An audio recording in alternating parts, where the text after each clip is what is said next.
वहाँ ऋषि पुत्र, अन्य ऋषिगण, तपस्वी लोग, स्वयं नारद जी वेद मंत्रों का उच्चारण करते हैं, यज्ञ करते हैं। वहां का वातावरण ही इतना दिव्य था, उसका सारा प्रभाव प्रहलाद जी के ऊपर पड़ गया। जब हिरण्यकश्यप तपस्या से वापस आता है, उसे पता चलता है कि मेरी पत्नी और पुत्र नारद जी के आश्रम पर हैं, तो वो उनको प्रेम के साथ अपने यहाँ ले आता है और अपना शासन शुरू कर देता है। इधर प्रहलाद जी के अंदर जो परिवर्तन हुआ था, उसका परिणाम यह हुआ कि प्रहलाद जी अपने पिता को ही वेद मंत्र सुनाने लगे, संध्या बंदन करने लगे, रोज नारायण नारायण करने लगे। चूंकि बालक थे, हिरण्यकश्यप ने सोचा कि वातावरण का प्रभाव इसके ऊपर पड़ गया है। उसने उनको आश्रम भेज दिया और निर्देश दिया कि इसको राक्षस कुल की शिक्षा दी जाए, राक्षसों की जो शिक्षा है वो दी जाए। उनके गुरु ने पूरा प्रयास किया उनको राक्षसों की शिक्षा देने का, लेकिन प्रहलाद जी के ऊपर कोई उसका प्रभाव नहीं पड़ रहा था। इसकी शिकायत हिरण्यकश्यप के पास गुरु पुत्र लेकर के आते हैं कि आपका पुत्र बहुत विचित्र है, जो गुरु जी सिखाते हैं कुछ नहीं सीखता है, उसने जो पहले से सीख रखा है उसी को बार बार दोहराता है। इनको आश्रम से फिर महल में भेज दिया जाता है। अब महल में इनकी गतिविधियां सबसे अलग, सबसे विचित्र, सुबह शाम संध्या बंदन करना, नारायण नारायण करना, बहुत समझाते हैं। अब दंड की स्थिति आ जाती है। पुत्र मोह त्याग करके हिरण्यकश्यप अब इनको दंड देना शुरू करता है, मारता है, पीटता है, फिर भी कोई इनके अंदर कोई प्रभाव नहीं पड़ता है। अब अपने पिता को ही समझाने लगते हैं कि आप भी मर जाओगे। वो कहता है मैं अमर हूं, नहीं आप मर जाओगे, मैं कहता हूं। अब अपने पुत्र के मुंह से कोई इस तरह की बातें सुने, उसका क्रोध और बढ़ गया। दुनिया में कोई ऐसा नहीं कहता है मेरे डर के कारण, मेरा ही पुत्र कहता आप मर जाओगे, नारायण नारायण करो तभी आपकी सदगति होगी। अब इतना क्रोध होता है कि वो चाहता है कि अब यही मर जाए तो अच्छा है। अब उनके मरने का उपाय करने लगता है, उनके भोजन में विष दिलाता है, विष खा करके नहीं मरते। अब अपने सेवकों से कहता है इसको जा करके हाथी के पैरों के नीचे डाल दो, रौंद डालेगा, ये मर जाएगा। हाथी उसके ऊपर पैर ही नहीं रखता है, उनको शेर के पिंजड़े के अंदर डाल दिया जाता है, शेर उनको चाटने लगता है। अब तो उसका क्रोध और बढ़ता जाता है, इसने कोई जादू कर रखा है, ये सबके ऊपर कोई जादू कर देता है, सबका प्रभाव ही, सबका स्वरूप ही बदल जाता है, सबका स्वभाव ही बदल जाता है। अंत में वो अपनी बहन से विचार करता है। बहन कहती है कि मुझे वरदान प्राप्त है कि मैं भस्म नहीं होंगी और अग्नि से ज्यादा कुछ नहीं है, मैं इसको लेकर के बैठ जाऊंगी और ये भस्म हो जाएगा। उसका नाम टुंडा है, जिसका नाम बाद में होलिका हुआ। उसका वास्तव में नाम टुंडा था।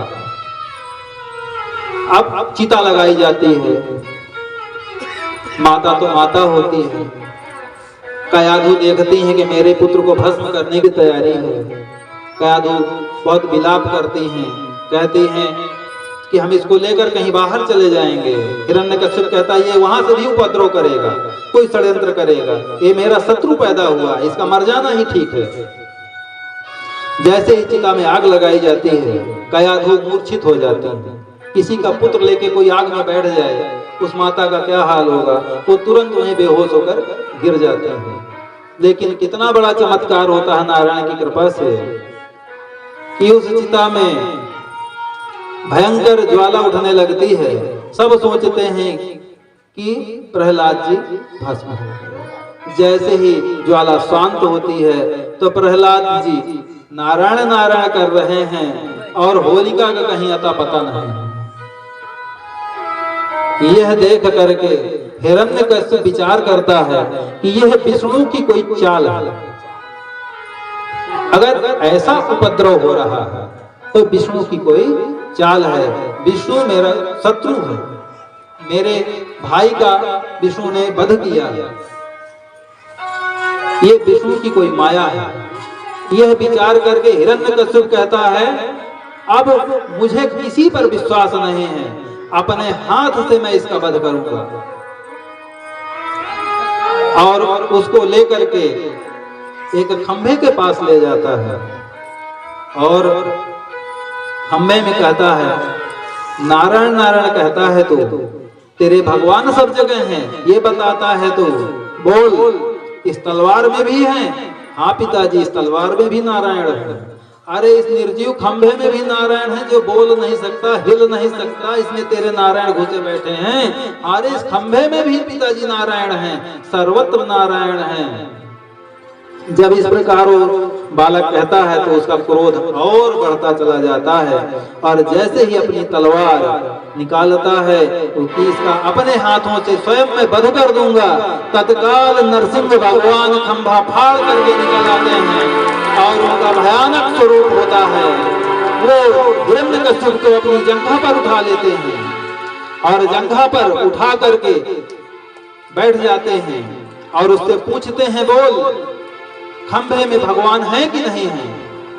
इस तलवार में भगवान है कि नहीं है? तुझे वरदान प्राप्त है, उस वरदान के अनुसार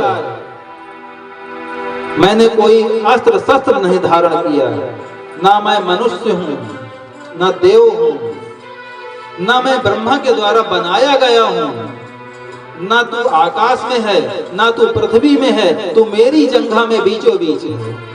ना तू दिन में है, ना तू रात में है, यह समय संध्या का काल है, ये न दिन में गिना जाता है और न रात में गिना जाता है। बोल ब्रह्मा जी द्वारा दिया गया वरदान सत्य है या नहीं सत्य है? और इतना कह करके इतने भयानक क्रोध में नरसिंह भगवान होते हैं कि उसका पेट फाड़ देते हैं और हिरण्यकश्यप का वध कर देते हैं। यह देख करके प्रहलाद उनकी ओर देखता रह जाता है। क्रोध के रूप में प्रकट हुए थे नरसिंह भगवान का क्रोध माता काली की तरह शांत नहीं हो रहा था। जिस प्रकार भगवती काली प्रकट हो गई थी और उनका क्रोध नहीं शांत हो रहा था, उसी प्रकार नरसिंह भगवान का भी क्रोध नहीं शांत हो रहा था। उनके चलने से पृथ्वी कांप रही थी, जिस ओर दृष्टि डाल नहीं रहे थे उस तरफ से लोग हट जा रहे थे, स्वयं लोग भयभीत होने लगे। यह देख करके लक्ष्मी जी आ गई। लक्ष्मी जी ने उनको मनाया, बहुत प्रयास किया कि किसी प्रकार से इनका क्रोध शांत हो जाए, उनको अपने स्वरूप का ध्यान कराया। देवगढ़ आ गए, देवगढ़ विनती करने लगे प्रभु शांत हो जाइए, असुर का वध हो गया है, किंतु उनका क्रोध शांत नहीं हो रहा था। यह देख करके अब एकमात्र आशा बची थी। सबने कहा प्रहलाद जी आप ही शांत कर सकते हैं, आप ही के प्रेम में पढ़ करके ये यहाँ तक पहुंचे, इस स्वरूप को धारण कर लिया। आधे सिंह हैं, आधे मनुष्य के रूप में हैं। प्रहलाद जी देखते हैं तो दंडवत उनके चरणों में गिर जाते हैं। जैसे दंडवत उनके चरणों में गिर जाते हैं, भगवान अपने गोद में उनको उठा लेते हैं। भगवान जैसे उनको अपनी गोद में उठा लेते हैं, प्रहलाद जी भगवान का संकीर्तन करने लगते हैं।